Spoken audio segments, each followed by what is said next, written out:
menurut saya barang boleh sama, tapi when you package your product in your own way, kamu bisa mempersuade orang untuk memiliki persepsi berbeda tentang produksi kamu. Padahal sebetulnya produknya sama misalnya gitu. Nah, jadi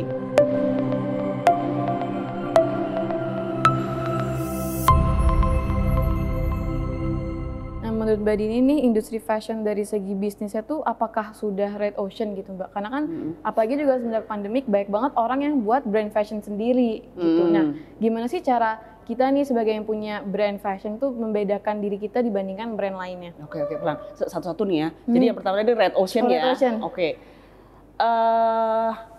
Ya tadi balik lagi nih, alumni kita aja kan setiap tahun ada alumni sekolah fashion, itu ada sekitar 300-350. Ya bayangkan aja ya, kalau misalnya mereka semua itu masuk langsung ke industri fashion ya, belum yang mereka memulai brand sendiri gitu kan. Kalau dibilang red ocean, iya pastinya gitu ya. Tapi so what, ya kan?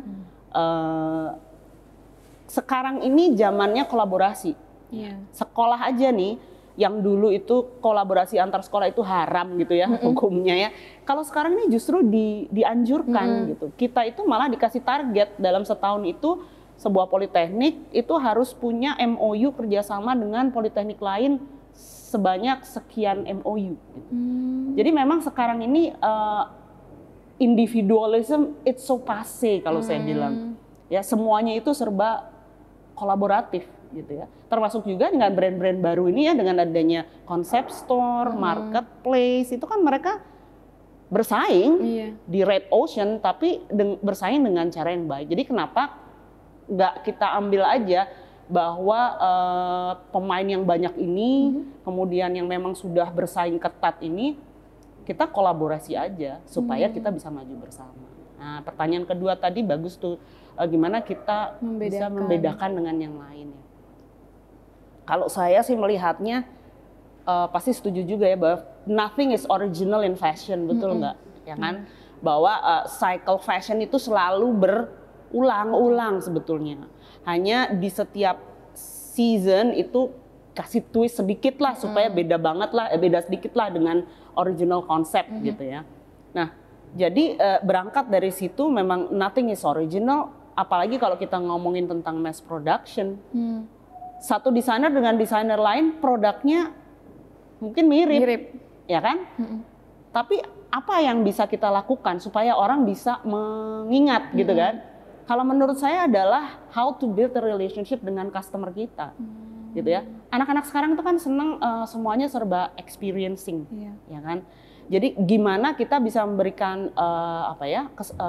experience lebih kepada pembeli baju-baju kita gitu ya. Misalnya kita menceritakan prosesnya, proses pembuatan koleksinya tuh seperti apa di Instagramnya, atau misalnya siapa sih behind this brand gitu ya.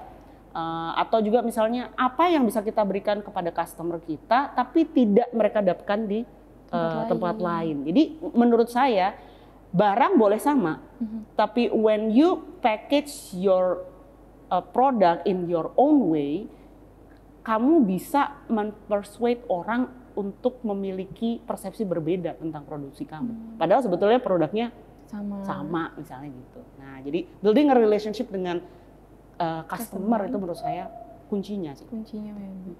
Nah, kalau dari sisi pekerjanya nih Mbak, menurut Mbak di dunia fashion ini tuh lebih baik jadi spesialis atau generalis?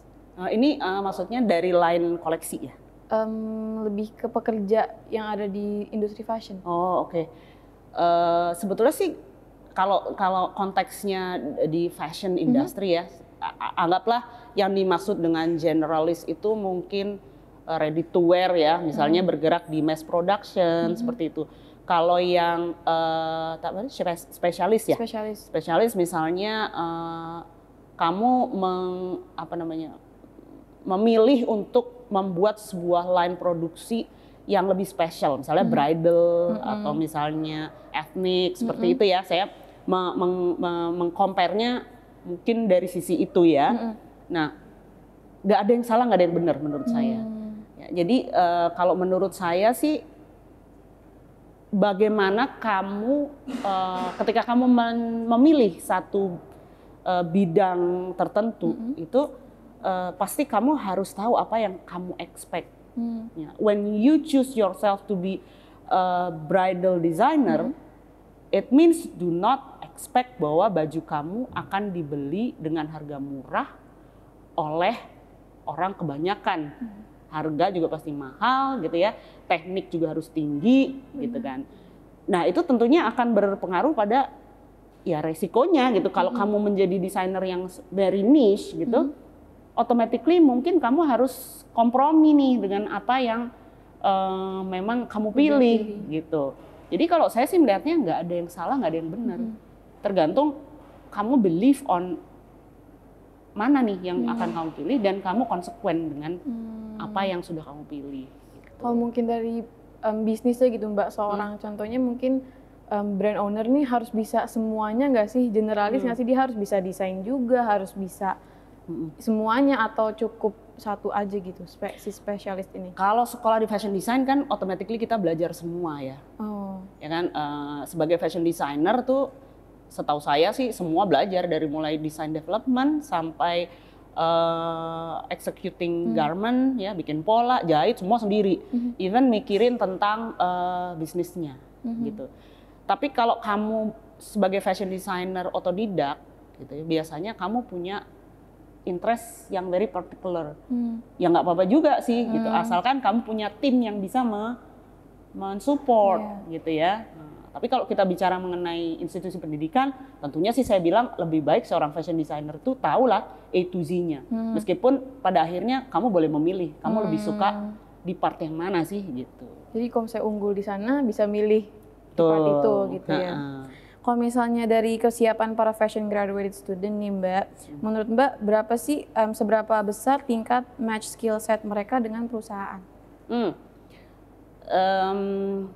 Kalau di Esmod sendiri ya, karena kita itu kan di bawah institusi vocational study. Vocational itu artinya terapan, artinya kita punya kurikulum itu 70% itu praktikal, 30% itu teori. Ya.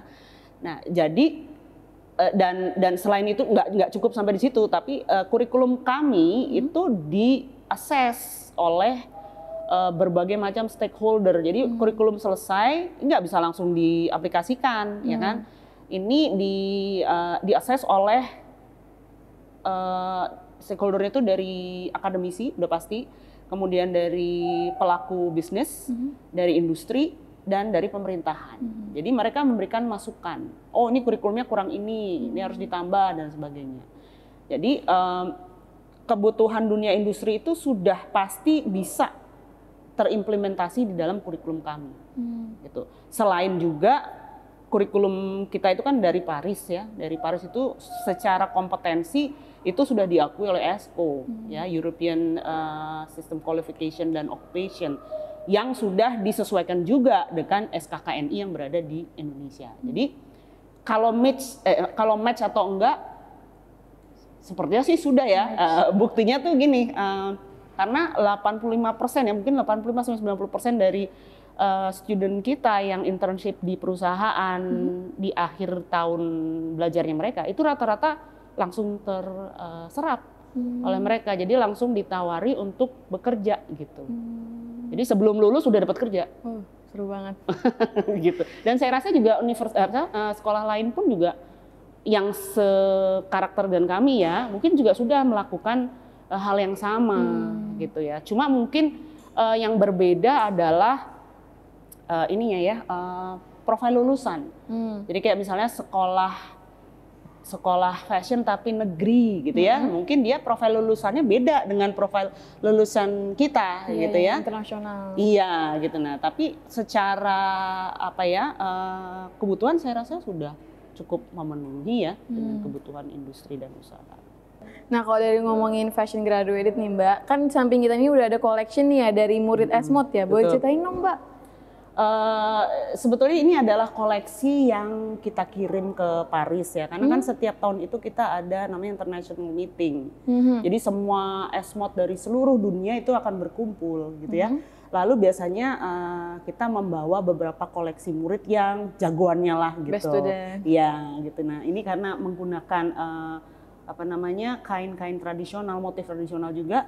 Ini yang kita bawa ke Paris dalam rangka ulang tahun ESMOD ke 180 gitu. Inilah koleksi murid-murid kami. Oke deh. Nah sebagai profesional R&D juga nih Mbak Dini, apa aja sih keseharian Mbak Dini gitu? Saya kan di research development, orang kalau mendengar kata research development tuh kan pasti, aduh ini orangnya nih serius gitu ya, kutu buku, ya mungkin kutu buku iya sih ya. Tapi kalau saya sih menganggap saya itu sebetulnya 20% tuh lebih ke visual, sisanya itu justru auditorial gitu. Jadi malah saya tuh kalau membaca literatur gitu ya, itu butuh waktu tuh buat fokus dan untuk bisa tune in gitu tuh butuh waktu gitu, karena saya lebih senang mendengar gitu ya. Tapi kalau sebagai research development gitu ya, menurut saya sih karena mungkin saya bidang keilmuannya sudah di fashion, nggak sulit ya untuk bisa masuk channeling lah, masuk ke research development untuk fashion school gitu. Tapi sebagai research development itu sebetulnya kan kombinasi ya menurut saya antara knowledge, kemudian kemampuan kognitif kita ya. Kemampuan kognitif tuh kayak ini loh, menganalisa, kemudian mengevaluasi, kemudian menyimpulkan gitu ya, sampai akhirnya kita bisa come up dengan sebuah solusi ya itu. Dan juga experience gitu ya. Experience itu penting sih menurut saya. Nah tentunya itu nggak akan berarti banyak kalau kita nggak punya kemampuan komunikasi gitu. Jadi kalau saya tuh karena orangnya itu tadi, karena saya auditorial, saya tuh lebih awalnya tuh saya suka ini loh, kalau saya tuh susah di convince gitu. Kalau misalnya nggak ada bukti-bukti gitu ya, itu tuh saya susah percaya gitu. Karena saya very logical gitu dan detail oriented. Jadi mungkin kalau sebagai research development itu sih ya yang dibutuhkan gitu. Oke nih Mbak, sorry kalau nanya out of topic. Kalau misalnya nih ada orang mungkin punya business owner, terus dia bikin produknya tuh di vendor atau manufacturer. Kira-kira Mbak ada suggestion nggak kayak cara memilih vendor atau manufacturer yang tepat gitu? Oke. Memilih vendor tuh kalau secara bisnis sense-nya cari yang paling murah lah, ya kan. Tapi kan ada pepatah bilang ada harga ada rupa gitu ya. Biasanya kalau saya berdiri sebagai seorang procurement tender gitu, officer gitu. Karena kalau orang itu menjual dengan cara apa aja kan, yang penting kan barangnya bisa kejual gitu kan. Jadi kalau ngomongin tentang portfolio itu bisa aja yang ditaruh adalah portfolio yang memang bagus-bagus. Tapi nggak sering juga nggak jarang juga tuh saya misalnya menemukan portfolionya bagus, tapi ketika disuruh mengerjakan sesuatu tuh hasilnya nggak sesuai gitu dengan harapan. Jadi yang biasanya saya lakukan adalah saya meminta mereka mengerjakan satu proyek yang sama. Misalnya nih saya menjadi desainer uniform gitu ya. Saya punya desain yang harus dibuat. Misalnya ada opsi 3 vendor gitu ya. Dari satu desain itu saya minta mereka buat yang sama gitu. Tapi informasi yang kita sampaikan itu nggak detail. Jadi kayak misalnya jenis kainnya saya nggak akan kasih tahu. Saya cuma bilang bahwa ini adalah seragam yang dipakai di lapangan. Mereka harus berpikir berarti ini harus komposisinya harus misalnya yang bisa menyerap keringat dan sebagainya. Terus detail. Jadi saya memberikan spek, tapi speknya itu tidak detail. Let them think gitu. Nah nanti mereka akan come up dengan prototype, ya kan? Prototype itulah yang nanti bisa kita nilai gitu dengan katakanlah dengan komponen yang sama gitu ya. Jadi nggak menilai berdasarkan portfolio yang berbeda-beda. Nah dari situ biasanya kita akan bisa dapat lebih jelas gitu bahwa mana yang lebih capable dan cocok dengan kebutuhan kita. Gitu. Biasanya sih gitu ya. Oke. Nah kalau misalnya untuk balik lagi ke masa sekolah fashion ini, sebenarnya ada nggak sih Mbak kayak studi nih yang mengkhususkan di aksesoris gitu? Karena kan setahu kan kayak banyak kan orang lebih ke clothing kayak gitu-gitu kan. Soalnya kan aku juga handbag nih kurang gitu loh Mbak tentang pelajarannya di Indonesia gitu. Orang kalau misalnya mau pelajarin handbag tuh butuh keluar negeri dulu gitu. Ya.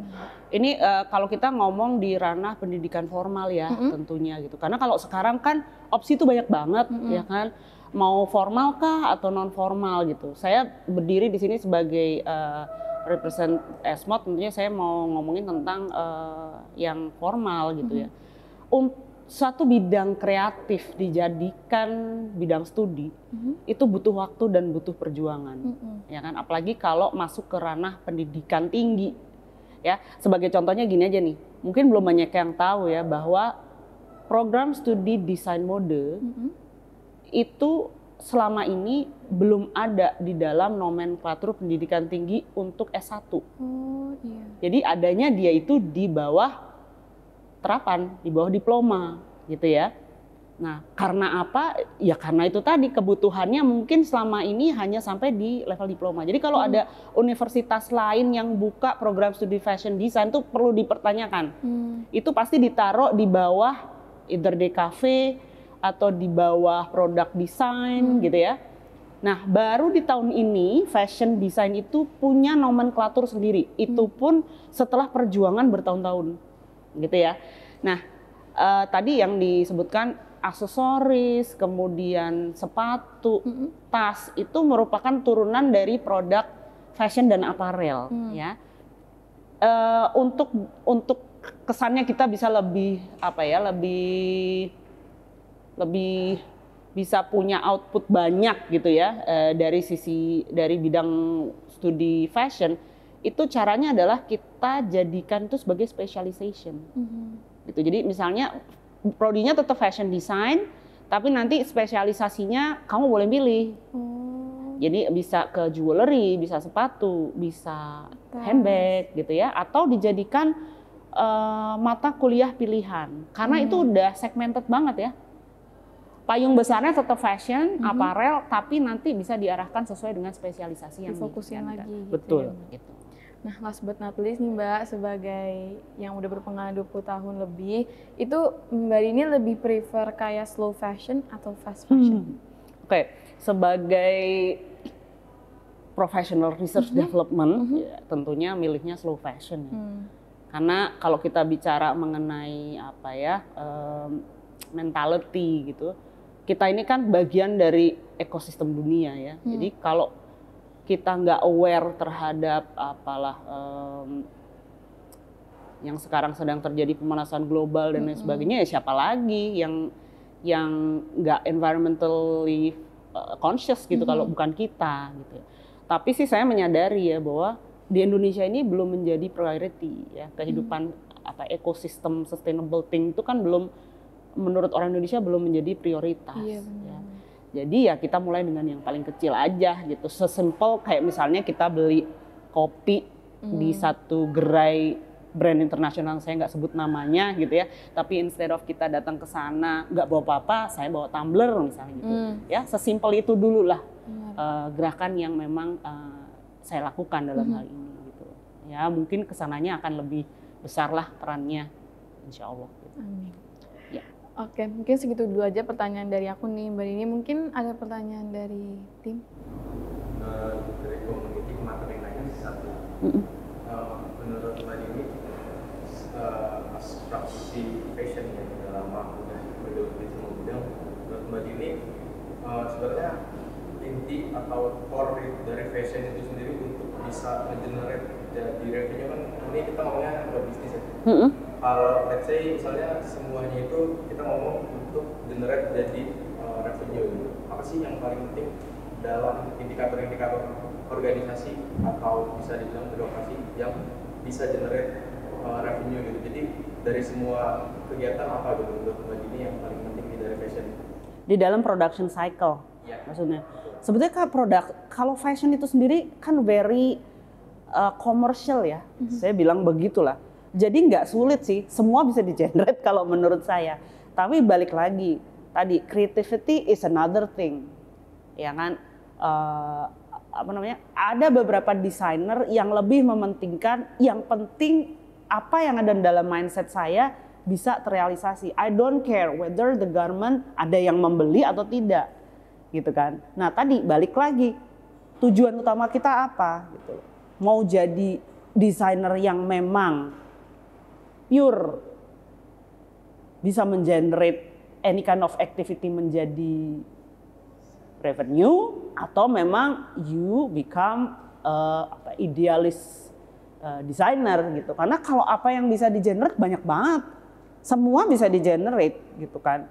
Kayak misalnya di sekolah kami ya, ada kalau di sekolah lain mungkin kayak apa, koperasi lah, ya kita punya tuh namanya e-store. Selain ini memenuhi kebutuhan murid kita taruh nih di marketplace untuk bisa diakses oleh umum. Ya seperti itu. Jadi sebetulnya kalau nggak sulit sih, karena fashion itu sendiri it's a commercial industry. Apapun bisa di-generate di situ. Tergantung kreativitas kita sih. Itu sih menurut saya. Oke. Nah Mbak Dini, sebelum kita akhiri nih, Mbak Dini punya pesan nggak buat para orang yang into fashion gitu? Into fashion ya sebetulnya kalau untuk anak-anak yang baru mau kuliah ya gitu. Yang tadi saya bilang intinya adalah satu, komitmen gitu ya. Karena sebesar apapun talenta yang kalian miliki, tapi kalau kalian nggak komit terhadap pilihan kalian, ya mungkin hasilnya nggak akan maksimal. Mungkin kamu akan sampai ke graduation day gitu, tapi hasilnya mungkin berbeda dengan orang yang memang punya komitmen lebih tinggi gitu. Ya, itu aja mungkin. Gitu. Thank you banget ya Mbak Dini udah kasih kita kesempatan buat sharing-sharing. Ilmunya bermanfaat banget sih. Kita banyak tahu tentang industri fashion lebih dalam lagi gitu. Oke, segitu aja ya Mbak Dini. Ya, thank you Mega People for watching. I'll see you, bye.